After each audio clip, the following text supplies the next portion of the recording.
Welcome to another edition of Walton Entertainment. Today we'll have more news, information, and entertainment from your local hometown.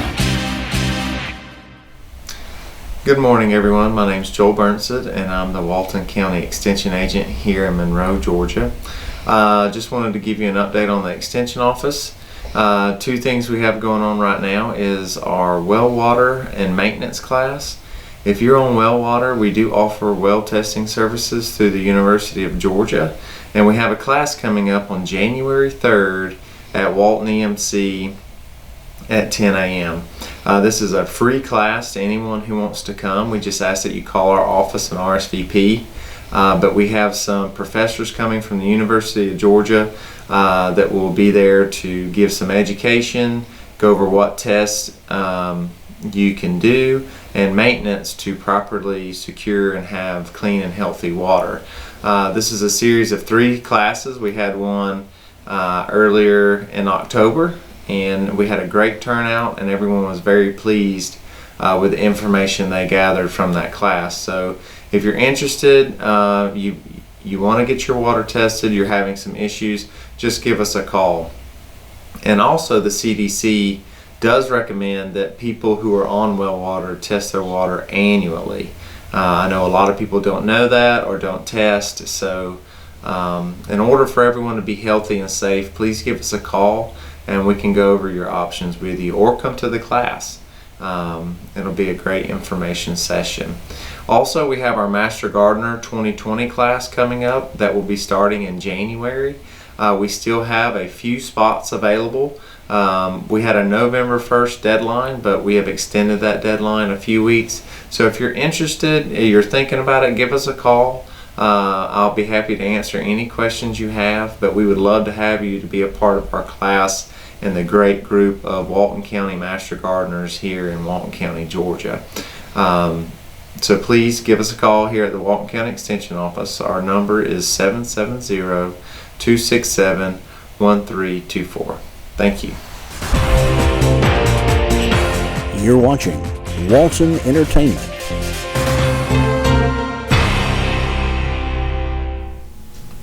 Hello, I'm Kenny Sargent with Keep Walton Beautiful, the Walton County Recycling Center. I want to thank everyone for tuning in. Staying busy here at the center, and we're, have you to thank for that. We're happy with the business we're doing here at the center right now. In October, we had over 1,900 cars come across our scales, and those are about the figures we're staying at now, and we're very happy with that. We've just got in all our reports from Rivers Alive. Again, I want to take the time to thank all the volunteers that came out for that. We ended up with well over 200 volunteers that came out to clean that day. They collected about 1,960 pounds of trash out of our waterways and areas close to those waterways. So that's a lot of trash. Once again, for at least the 10th consecutive year in a row that I've been here, cigarette butts was the number one littered item that was collected during our Rivers Alive cleanup. So I probably don't even need to tell you all of the reasons why that's a not so good thing for cigarette butts to be our number one most littered item. Those are items that are also generally the number one reason for storm drains being stopped and things like that. But cigarette butts in our waterways is just not a good thing. So again, for those that do smoke, use your ashtray, use a bottle, whatever. Don't flick those cigarette butts out the window. It is littering. You can be fined. And not to mention that, quite a few roadside fires are started every year because of cigarette butts out the window. So we're going to continue to keep fighting to one day hopefully have it to where at least cigarette butts aren't our number one most littered item that we deal with. So again, thank you to those volunteers. We do that Rivers Alive event every October. If you want to get on the list and volunteer for that next year, you want more information about that, give us a call down here at the center. We'd be happy to kind of get you on our email list for Rivers Alive and kind of let you know when we need to get our registration in and get the supplies out, and we can tell you more about Rivers Alive itself. Looking forward, we're coming up on our America Recycles Day event. We're going to do a paint collection again this year. It'll be our event will be Saturday, November the 16th. From 8 to 12, and we'll be doing $1 a gallon on latex paint and $2 a gallon on oil-based paints. So again, for those of you that have used us before, you're aware that you know, if you have, they're going to charge you for each gallon of paint you bring in for the most part. So if you have any partial cans of paint, make sure you mix those up, keep the latex paints together and the oil-based paints together. And you can combine 2 half gallons to make one, so you're only paying one fee for that. But again, if you have any more questions, you know, give us a call here at the center, 770-267-1421, about the event that's coming up. It really is a wonderful opportunity to get rid of any old wet paint that you have around the house. You know, if the paint is completely hardened, we can accept it here anytime. But wet paint, we do not accept. And in fact, there's nowhere I know of in Walton County to get rid of paint like that. So it is the perfect opportunity to do it. We've done it a number of years in a row. We have great participation with it. So we're looking forward to the event, and we're going to do our very best to advertise as best we can so everyone's aware of the event. Give us a call, come out and see us. Like I always say, we would love to have you out here, show you what we do, and get you started recycling or volunteering around the county in the environment. So come out and see us, and until next time, take care. Creative artists can offer you a wide range of video production. Call the experts and discuss your project today, whether it's your special event or your company. Creative Artist, 770-267-7368. Creative Artist produces this program you're watching. Call Creative Artist today, 770-267-7368. Creative Artist, they'll put you in the spotlight. Hi, this is Jody Johnson. I'm here with the Recreation Report, and our football season, as far as the regular season, has ended, along with a lot of our fall sports. So our baseball and softball season has concluded now with the starting of fall/winter. Our Community Bowl, our 17th annual Community Bowl, ended with the 11 and 12-year-old Central Walton team winning that, and actually Central Walton won all 3 divisions, our 11 and 12, our 9 and 10, and our 7 and 8-year-old division. So congratulations to the Central Walton team that won the Community Bowl this year. It was a clean sweep for those guys. We're in the midst of our All-Star season now for our football season, and we are going to be hosting the North Regional through GRPA. They each year the North and the South has a regional tournament, and then they alternate who hosts the final. So it's like a quarter semifinal tournament that we'll be hosting this year on December 7th out at Felker Park. So we'll have at least one team in each division that'll be competing for that state's championship, and then the winner of that will head down south towards Cavanaugh for the statewide championship. So good luck to those teams, and we know they'll represent us well. Our basketball season has, with the games will be started. We've started practicing. We've got the teams already split up, and they're ready to go. The games will start November 12th, the day after Veterans Day. We'll have our games starting that Tuesday. The kids are out of school on that Monday, so we'll start on that Tuesday. We'll play for a week, and then we'll take Thanksgiving break, come back 1st of December. and play up until the Christmas break, and then we'll finish up in January, second week of January through the 16th of January, and then we'll have our countywide championship with that as well. And then it'll be all-star season for that, and by then our February starts our spring baseball and all the spring activities that we have, which includes soccer and baseball and softball, track, just tons of activities. So we've got a lot going on here at the Recreation Department as far as athletically.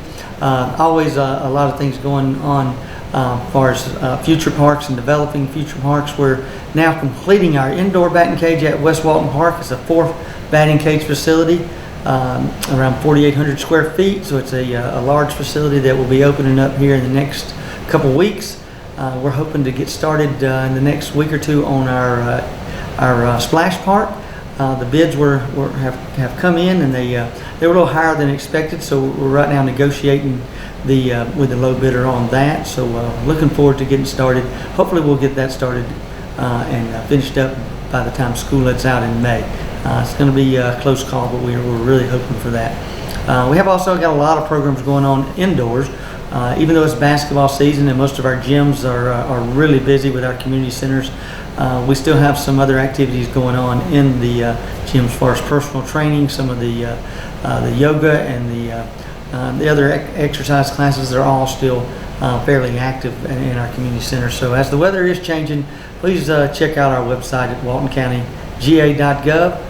And we'll have a lot of activities online there for you to sign up for. It's hard to get outside and exercise, but it's a great time to come inside and learn about what programs we have. A lot of good classes, a lot of good instructors for that as well. So we have a lot of activities going on, a lot of construction that we're trying to get started with this winter, and so we can head it off towards the spring and get it opened up for everyone to utilize. We're still collecting the pennies, the SPLOST dollars, that we can build a couple more community centers, one in Social Circle and one in Walnut Grove. So look forward to that here in the fairly near future. In the next year or two, we'll have those open for you as well, and that'll give us 4 community centers in total. So one will definitely be near you, so you can do some of these activities closer to home. So again, go to our website at waltoncountyga.gov. It's the best place to get all the information that we have, basketball schedules, and when the next registration is going on, what exercise classes are going on. So we've got a lot of those things going on in all throughout the county. So give us a call if you have any ideas, any classes you'd like us to put on, and we'll try to provide that for you. Again, remember, sportsmanship always starts at home. And we encourage you to come and be a volunteer here at the Recreation Department. So until next time, thank you very much. Are you in need of tractor work, bush hogging, grading, cleaning, sod installs, and drainage repair? Then you need Bold Springs Landscape Solutions. Bold Springs Landscape Solutions is a licensed, insured, and certified landscape solutions company. Their services include grading and drainage, bush hogging and clearing work, as well as fencing, landscape, and sod installation. Contact Bold Springs Landscape Solutions today. Hi, welcome to Monroe Walton Center for the Arts. As you can see, we're all decked out for Christmas. As of this month, we're open 7 days a week. So we're open Sundays from 1 to 5, Monday, Tuesday, Wednesday from 11 to 4. Thursdays, along with most of the city shops, we're open from 11 to 8 p.m. on Thursdays. And then Fridays and Saturdays we're open 10 to 5. So lots of shopping opportunities. Come in. We have volunteers that are providing homemade cookies. These are the real deal. These are not from the deli or slice and bake cookies. These are real deal chocolate oatmeal and white chocolate cashew and peanut butter. Really great cookies. For $1, it's a little fundraiser that we're doing here. So you can stop by, get a little package of cookies. If you get some cookies, we have hot spiced apple cider. So relax and listen to Christmas music and just look at all of the beautiful, handmade, local artisan created gifts that we have for you. from artists right here in Monroe and Walton County. Just beautiful. Everything from soaps and lotions and candles to original art, clothing and jewelry, home decor, Christmas decor, and just about everything in our shop is under $35, and some items are $5 or $6. So we've really got some great teachers' gifts for anybody that you can think of. You can find it right here. One interesting thing that we have that's new to us is a blacksmith, and he has beautiful fire irons and knives, just beautiful things that are handmade by him. So anyway, just beautiful things. Come and see. Don't forget the home tour is coming up in December. We have tickets available here. You can walk in and get the tickets here. We take, of course, cash, checks, credit cards, debit cards here. You can also go online to buy them at our website. There's all the information is there, and then a link for the tickets, and that's at monroewaltonarts.org. The tour is around a dozen homes at this time, all downtown historic homes. My neighbor is on the tour, and he is already decorating his home. So it's just going to be a really fabulous time to see the insides of some of these houses that we all look at and wonder, what does that house look like on the inside? It's just beautiful. So it'll be a really fun time. That's December 14th. I recommend that you not wait. As soon as you know you want to go ahead and get your tickets, because the tickets are limited. So get those. They're already selling. We have some workshops coming up. We have a girls' night out on Friday, November 15th. We have a vision board workshop in November. We have a drop-in clay workshop on November 16th.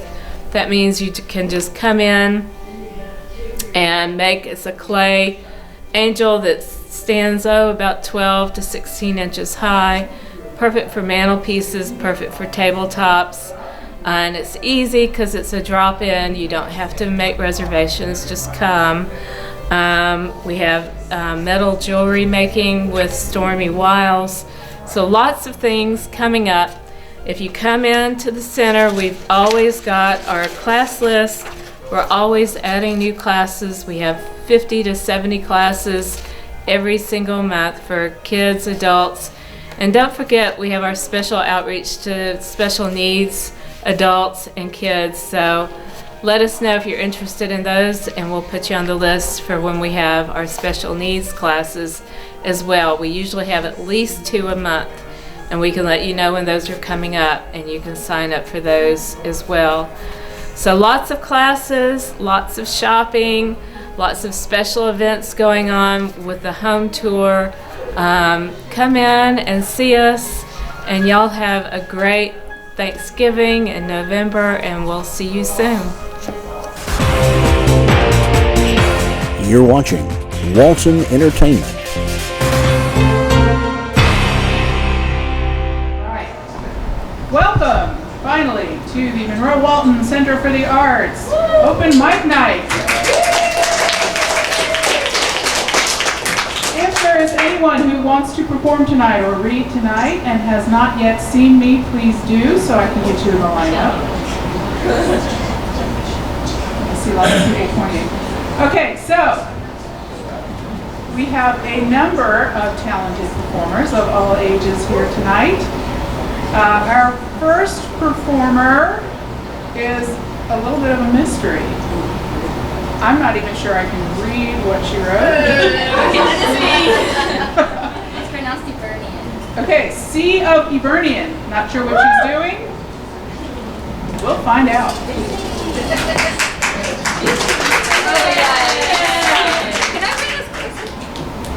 Okay, this one is one that I wrote that I haven't shown anybody, so it's called I'm So Cold, and it's not about being cold, actually.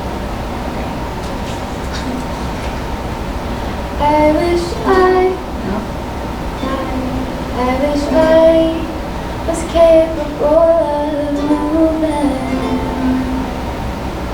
I wish my chest didn't hurt so much for so long, and my breath didn't feel so forced, feel so wrong. I'm okay if it's okay, I wish I was one. And I'm so tired of feeling this way. Why can't I be strong? Why can't I be brave? I am so scared, I am so cold. Why do I care that I'm alone? Does anyone still want me alive? Would it help if I played the bad guy? Am I wrong? Am I holding on too late? I deserve to feel this way before I die. And I'm so tired of feeling this way. Why can't I be strong? Why can't I be brave? I'm so scared, I'm so cold. Why do I care that I'm alone? I am so cold.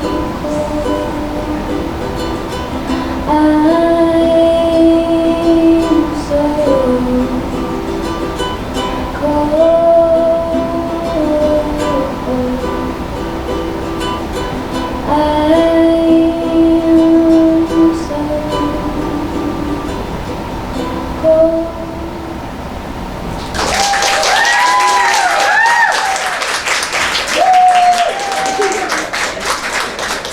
All right, thank you. That was wonderful. And I don't know if you guys who have never done this before know how scary it is to get up here and sing, especially your first time.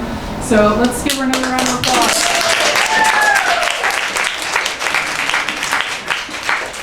And I'm just going to give you a little tip. Don't ever get up here and say, "Isn't that terrible? I'm just torturing you all with my singing," because you're awesome. Thank you.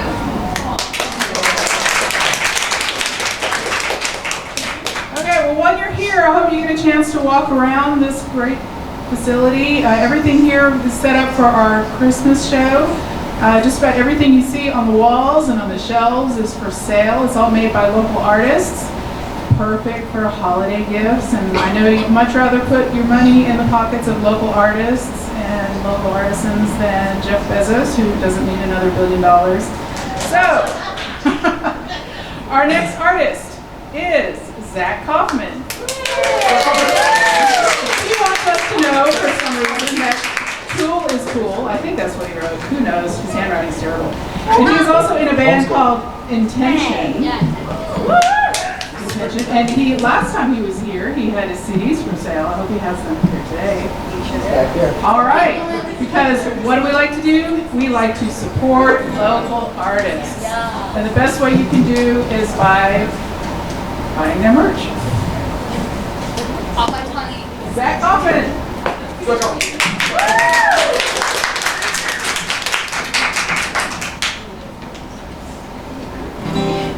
Alright, I didn't prepare too much tonight, but this is a song called My Mind, and it's off of my album that I have out, and that's really about it.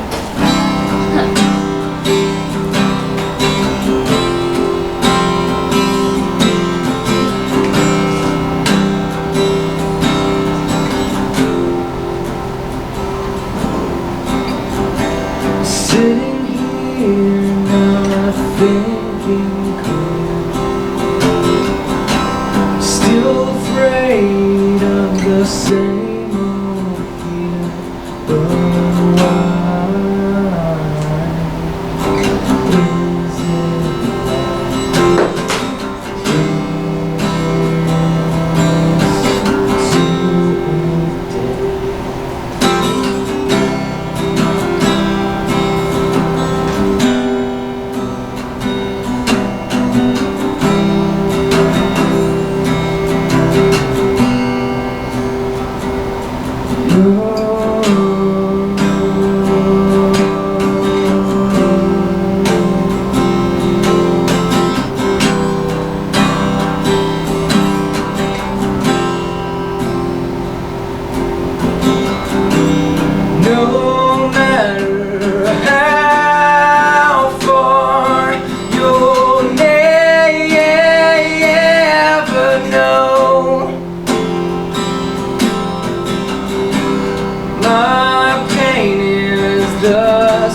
Take all my pride away and smash it against the wall.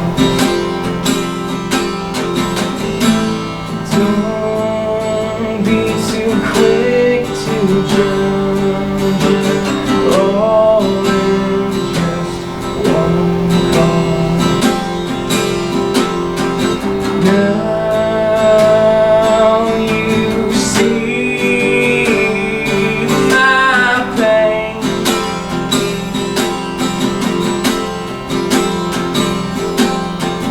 Now you know why I'm this way.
So, since we have all these amazing young artists here today, I thought I would read a chapter from my new book, which I'm plugging.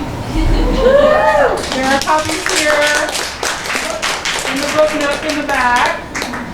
There are books from a lot of local writers here in the book note, which is, you kind of have to wend your way around all the stuff we pushed to get our little stage here.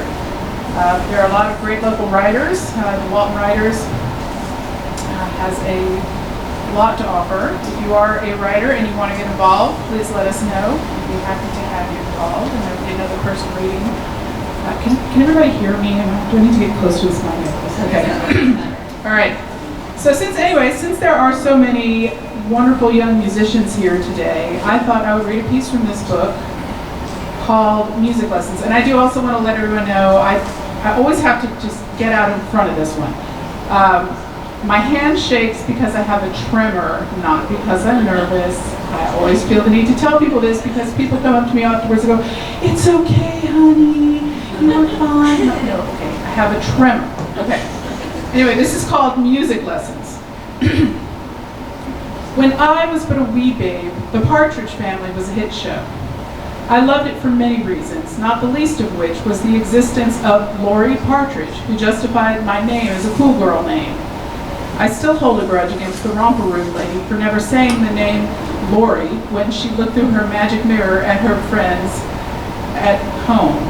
The Partridges were good looking and talented, sure, but then they got along reasonably well and they made music together. My family wasn't musical. I grew up in a family of jocks.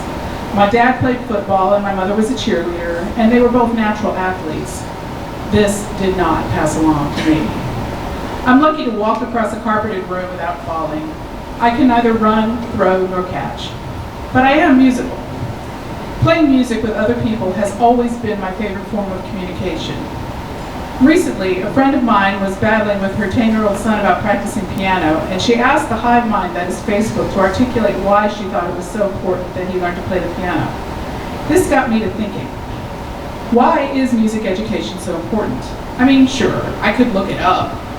Goodness knows there are countless articles written on the subject and actual scientific sounding studies done, but that would be work, and I'd rather just tell you what I think. Music is another language. If you take music lessons and can read music fluently without stopping to count the lines or spaces and saying to yourself, every good boy does fine, you can read another language. You know words in Italian and German. If you learn the piano, you can You learn to read both treble clef and bass clef, two different alphabets, at the same time. I mean, imagine if you had English instructions for your right hand on the top line and French instructions for your left hand on the bottom line. Do you think there would be a chance you could follow all those rapid-fire instructions without messing up? That's what piano players do, essentially. Now, tell me that won't train your brain for complex tasks. Playing any instrument with any kind of skill forces you to listen intently. If you play a note in a way that makes the number of sound waves per second off by only 1 or 2, there are whole categories of people that will want to rip your ears off. People have a very strong opinion about sound waves, about whether a concert A should be 440 hertz or 442 or 432. Only a trained ear can hear the difference. Tell me that doesn't train you to listen to the nuances in speech. Music is also about communication. Whenever you play with another person, you have to sense speed, intonation, pull and push, emphasis, and unimportance.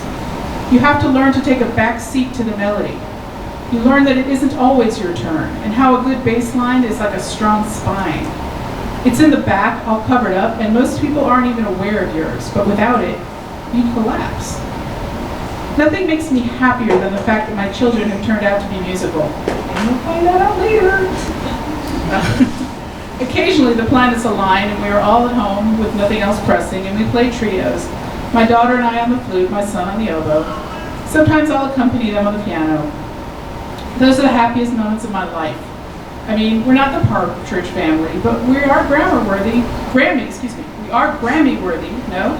Come on, get happy. There's like 3 people in the room who get that joke. Okay, and from from 2 kids who can't go more than 2 minutes without calling each other inappropriate names, and who both think I'm the most embarrassing, uncool human on the planet. And then there's a footnote that says, they're not wrong. I recently accompanied my son during his audition for a music scholarship. He didn't win the scholarship, but he won life as far as I'm concerned. He dropped his music halfway through and picked it up on a rest without missing a beat. Yep, that's my kid. We played piano for him. I got to spend time with him, and we learned lots about how to read each other's nonverbal cues. Plus, since he was the soloist and I was the mere accompanist, he got to be in charge of me. He worked hard, and something beautiful came out on the other end. I would imagine that teammates playing basketball together would learn many of the same lessons. It doesn't matter how you learn them, just so long as they get learned. And that, my friends, is music to my ears.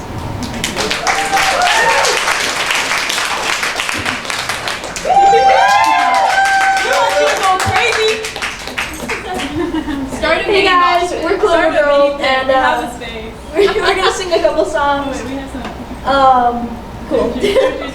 So we don't have a tip jar, we forgot one, but we have tip pockets. And we got this shoe. We figured we'd eliminate the middleman, and you can just put it right in. Yeah. If you wanna give us money, you can put it in that shoe. So we love you guys. This song is called "Imaginary Girlfriend." Wait. Yeah, right. And we want you to clap along. All right.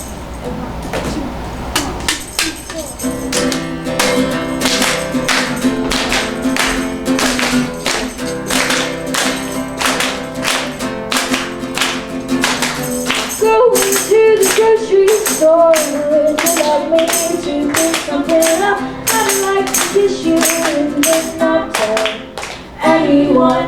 You can keep my secret, the feeling I need.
not so fucking blue. You're not a clue. I wanna be in bed with you, and we're kissing till the weekend sunrise. Blushing eyes, you got you green eyes.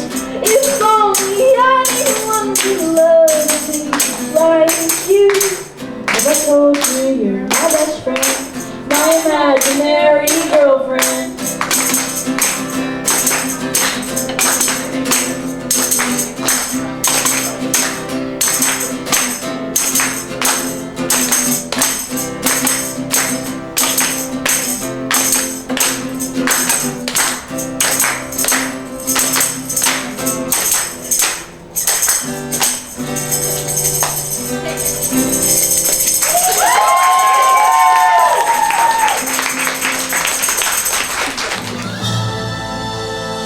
Creative artists can offer you a wide range of video production.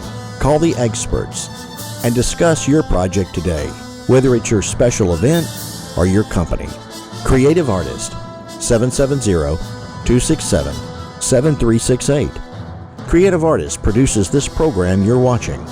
Call Creative Artist today, 770-267-7368. Creative Artist, they'll put you in the spotlight.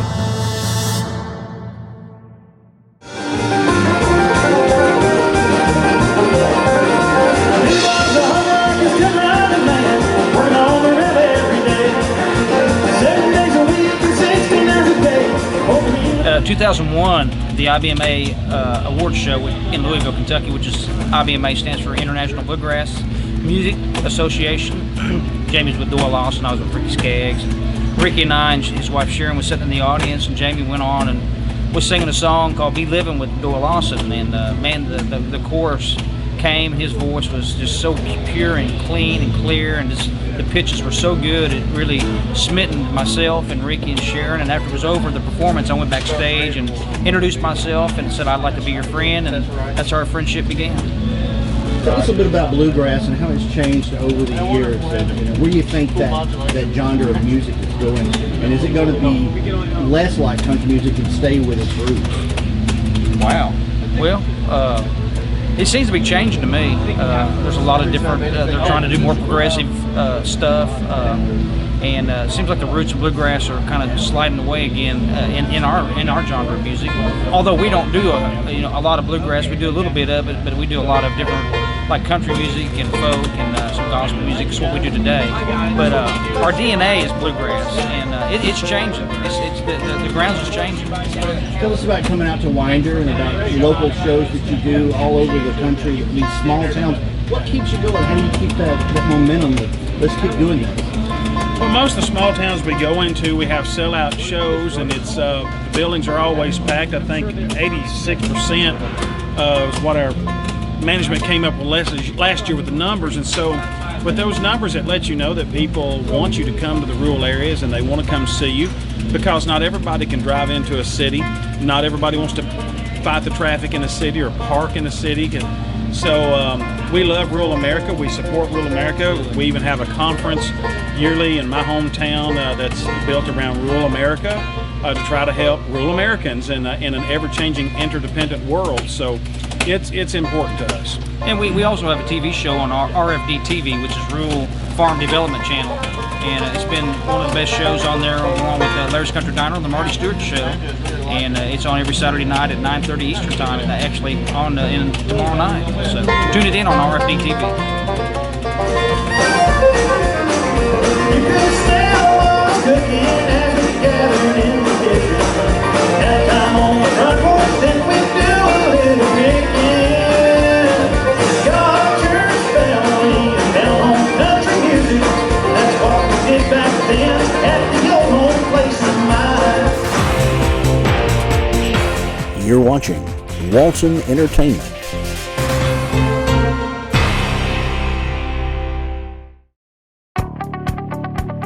For decades, the newspaper has been our companion for news and special events. But here in almost 2020, the newspaper struggles to stay alive.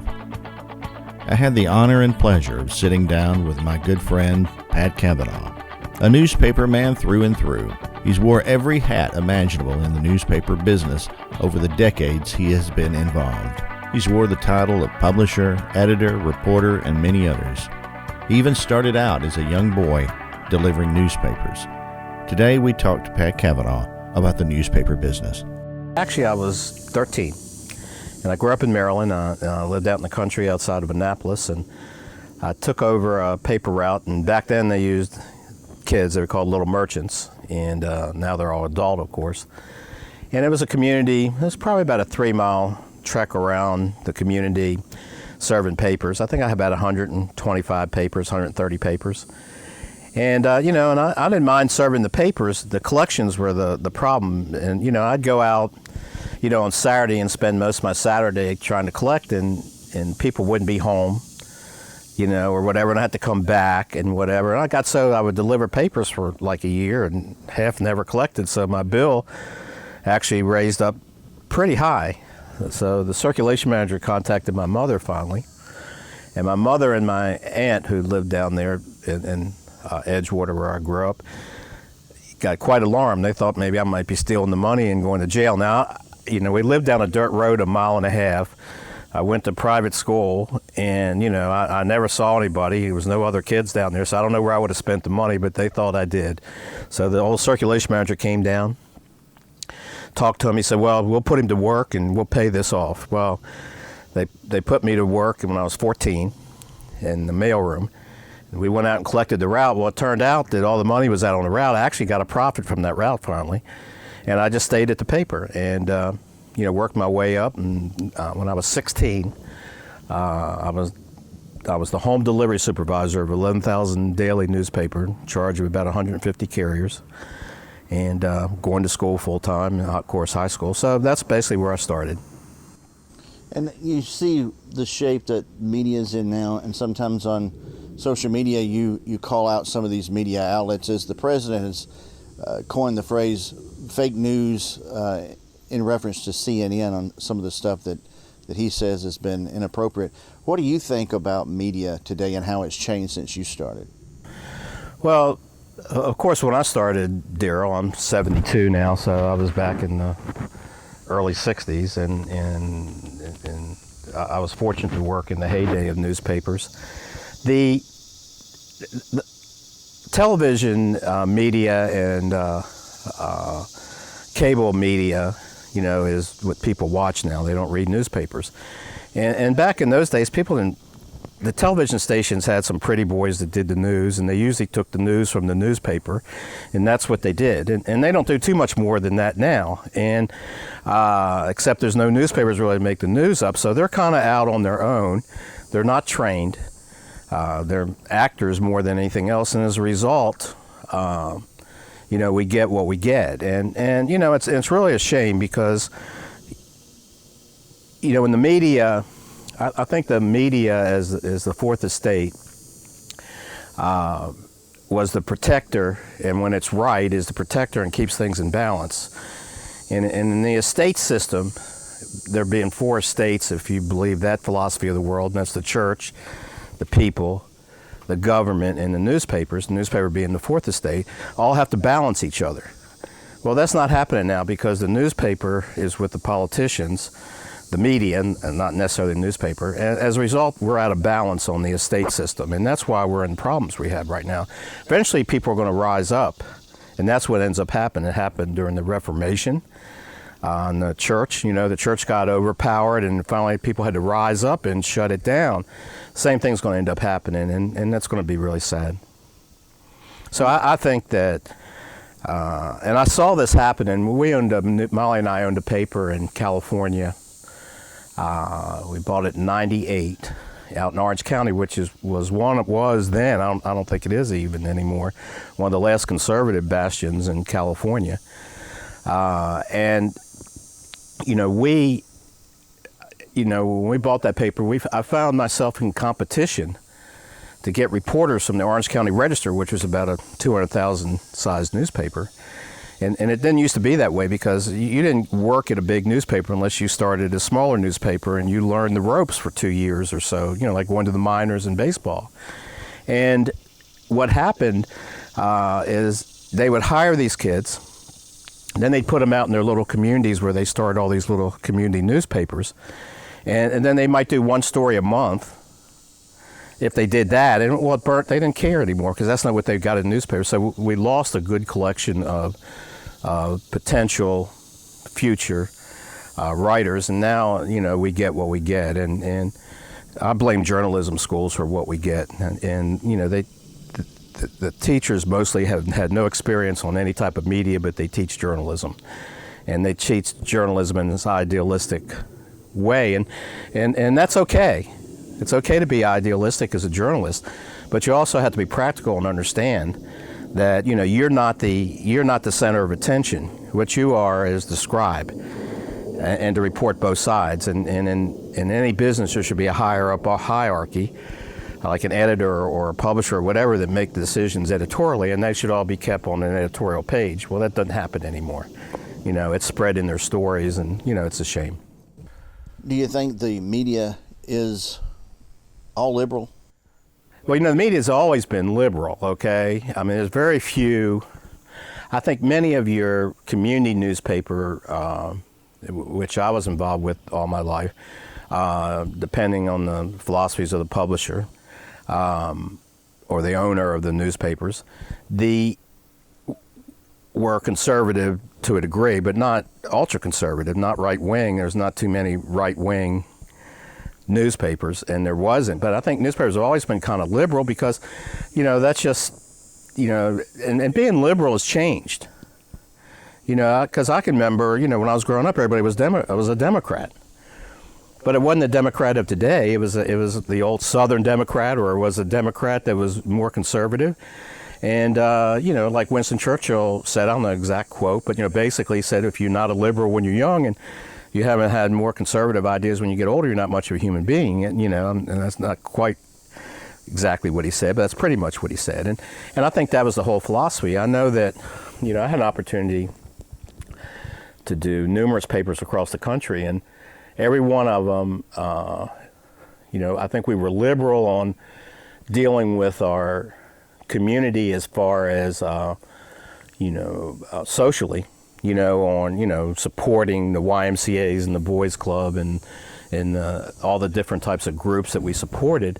But I think we were more conservative on our editorial policies on how to spend money in these communities, how the communities were run, et cetera, and I always thought newspapers were alive, and I think they have a heart.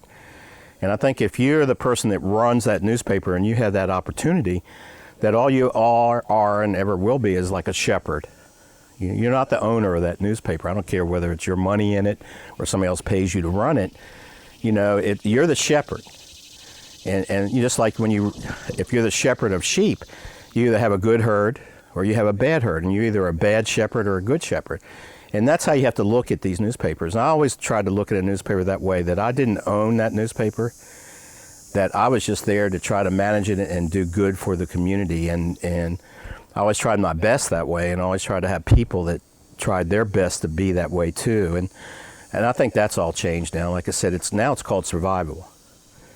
And I never thought, on community newspapering, I never thought that those would be the first papers to go. I always thought the larger papers would, and that the smaller communities wouldn't go. But what's happening in these smaller communities is like what happens in Covington, what happens in Rockdale is we have like 110,000 people in, say, in Newton County, roughly. Well, half of those people live up in I think in the western part, up around Bridge Road, all the way up through there. Well, those people never acclimated themselves in Newton County. They still go to DeKalb, they still go to Atlanta. And so Newton County, say, for instance, is separated by half of the people that don't even care about being here. It's just a house. The other half are older people. The other 50,000 are older people that are like myself, that are, finally heading out to pasture. And the younger people don't have time. I mean, you have, 70,000 people a day drive out of this community to go work someplace else? I mean, do you have time to read a newspaper? I don't think so. Do you have time to really care about what happens in your community? And that's a shame. Because when a local community when a local paper dies, there's no more checks and balances in a community. And when that happens, then, that's when taxes go up to here. That's when other things happen that you don't know about until you read about them, until you see them on something like that, what you do, with the folks you do for. I think they try their best to report the news all the time. But, you still need people. And you still have to be able to pay those people to go to cover these meetings, and as boring as they are a lot of times. So that's what's happening in newspapers. And newspapers brought this on themselves. Back in the 80s when I first became a publisher, I was a circulation manager, early 80s. I'd go to meetings and companies, and newspapers, again, were in their heyday then. Papers did 40, 50, 60% cash flows. And, I didn't find out till later that we had salesmen we paid good money to. They never sold. Because people would come in the front door, and we had rules. And, if you didn't have your ad in here by 2 o'clock on a Wednesday, it wasn't going to go in Thursday's paper. I don't care if you came in and have 5 full pages, say, tough luck. We used to be able to do that. But I can remember going to meetings and see groups like Penny's and Sears back in their heyday. And they would come and talk to the publishers, and they say, please, we like newspapers. But you guys have got to give us a break, because every year we would raise our rates. And we get higher and higher and higher. So you guys got to give us a break, or we're going to have to find another alternate way. Well, we just laughed.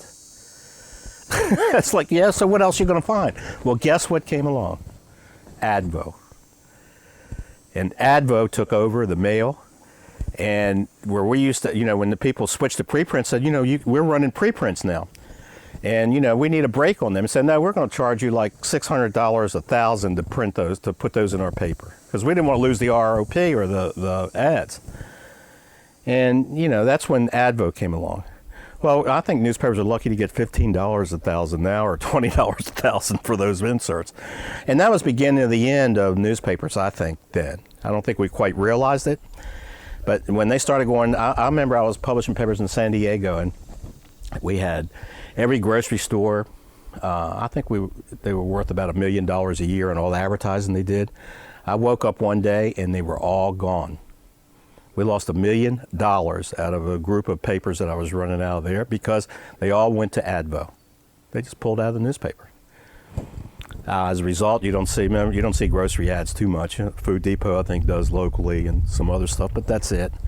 So anyhow, the industry shot itself in the foot and kept shooting itself in the foot, and didn't realize until it was too late that they had done that, and we did. And then, of course, social media came along, and we were slow to react to that too. I mean, it was like, what is this? This is not going to come down in these local communities. Well, it did, and it has. As a result, there's newspapers that are gone, and they're not going to come back. Of all the years you've been in the media business, have you seen the country so divided with the president as they are today? No, I never saw much hatred. I mean, it started a little bit under Clinton, I think. In fact, I was personally a Democrat. I was out in California. There was a place called Paso Robles, and one day I just couldn't take it anymore. I went down and became a Republican. I can see the little old lady now. I came in, she was all older lady. She was all dressed in her red, white, and blue. And I went in and I said, look, I know old Franklin Roosevelt's crying today, but I'm becoming a Republican. And I just couldn't do it. And it started then, and then it's continued, and it's gotten worse. And you know what's going to happen, even if Trump doesn't win in 2020, I think he will, but if he doesn't, do you think this is going to stop? No, I mean, payback is you know what payback is called. And, I think there's going to be a payback from the Republicans to Democrats, and we're going to continue this cycle. And I think the only way it's going to ever stop is we have some really big major tragedy. And that's going to cause people to finally stop and pause. But, we have these groups. I was reading the headline or I saw it someplace, that the Democrats on this last, trip home, where they've had this big recess, when they had their town hall meetings, that the people all wanted Trump impeached. Well, I bet you if they really looked at who those people were, they're part of that far left groups that have infiltrated all these things. And, where they raise Cain and they listen to them, and they're the minority. So what's happened in this country is the minority controls things. Majority doesn't control things anymore. The minority, and then sometimes the minority of the minority control things depending on what's going on. So, that's what's happened to us. And is that going to change? I don't think so, Daryl. Not in my lifetime. Maybe not in yours, but maybe in the younger people it will. I don't see it.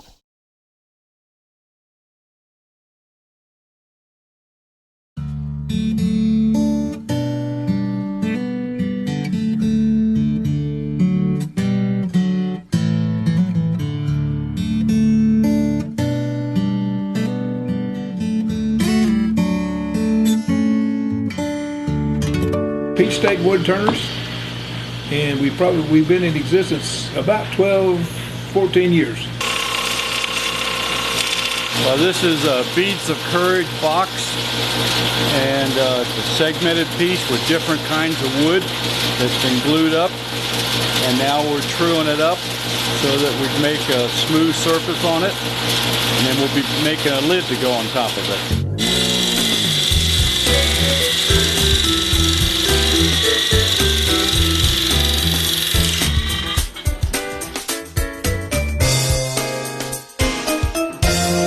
The bowls are being made for a group called Beads of Courage. It is for catastrophic patients at hospitals that are dealing with cancer or blood disorders or whatever. And for each treatment they go through, they collect a little bead from the hospital. Well, they found out they needed a place for these kids to collect these beads. Therefore, the idea of the bowls. Some of them get as many as 500, 600, 700 of these different beads for different things that they've gone through. And all these bowls are made by volunteers nationwide, all over the country. People are making these bowls that are donated to this organization to be given to the kids at the hospital. Our goal is to make 30, 35, somewhere in that neighborhood of these bowls to be donated this year to that organization to be given out to the kids. Our club is just a loose fit organization of wood turners.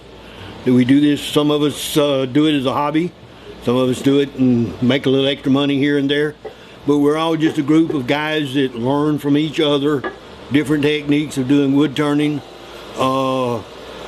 We make everything from fountain pens, ballpoint pens, to bowls, urns, tabletops, anything that can be turned on a lathe.